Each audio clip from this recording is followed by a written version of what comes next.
സ്തേഫാനോസിനെ കല്ലെറിഞ്ഞു കൊല്ലുമ്പോൾ സ്തേഫാനോസിൻ്റെ പ്രാർത്ഥന അപ്പോസ്തല പ്രവൃത്തികൾ 7-ാം അധ്യായത്തിൻ്റെ 59-60 വാക്യങ്ങളിൽ കർത്താവായ യേശുവേ, എൻ്റെ ആത്മാവിനെ കൈക്കൊള്ളണമേ എന്ന് സ്തേഫാനോസ് വിളിച്ചപേക്ഷിക്കൽ അവൻ അവരെ കല്ലെറിഞ്ഞു. അവനെ മുട്ടുകുത്തി, കർത്താവേ, അവർക്ക് ഈ പാപം നിർത്തരുതേ എന്ന് ഉച്ചത്തിൽ നിലവിളിച്ചത് പറഞ്ഞിട്ട് അവൻ എതിര് പ്രാപിച്ചു. ലോകത്തിൽ മരിക്കുമ്പോഴും മറ്റുള്ള ദോഷം ഒരാൾക്ക് വരരുതെന്ന് ആഗ്രഹിക്കുന്ന സ്തേഫാനോസ് മരണസമയത്തും പാപം മോചിപ്പിച്ചു കൊടുക്കുന്ന യേശു,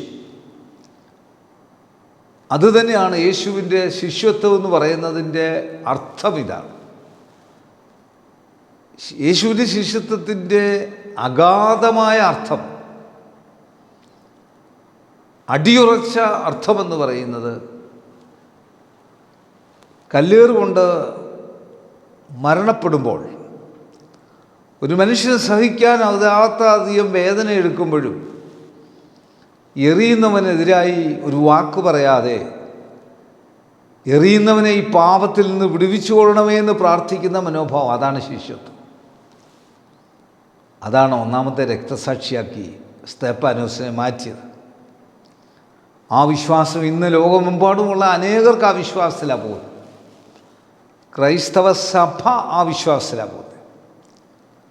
അതുകൊണ്ട് ഈ സഭയ്ക്ക് ഉള്ള നിലനിൽപ്പ് അതാണ്. രക്തസാക്ഷികളുടെ രക്തത്തിൻ്റെ വിലയാണ് ഓരോ സഭകളുടെയും നിലനിൽപ്പ്.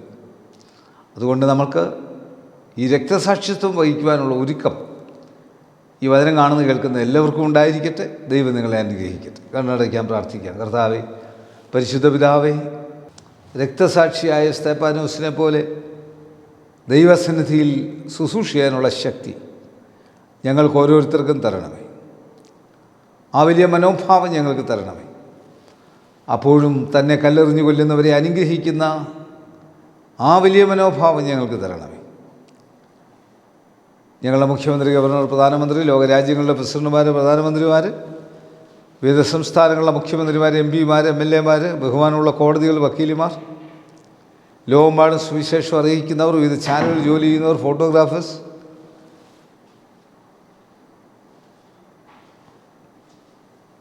വിദ്യാർത്ഥികൾ, യുവജനങ്ങൾ, യുവതീ-യുവാക്കൾ രക്തസാക്ഷിത്വത്തിലേക്ക് കടന്നു വരുവാൻ, ശിഷ്യത്വത്തിലേക്ക് കടന്നു വരുവാൻ ഈ പ്രായത്തിൽ അവരെ ഒരുക്കണമേ. സ്കൂളുകളും കോളേജുകളും പഠിക്കുന്ന അധ്യാപകർ, പഠിപ്പിക്കുന്ന അധ്യാപകർ, അനധ്യാപകർ, പ്രഥമാധ്യാപകർ,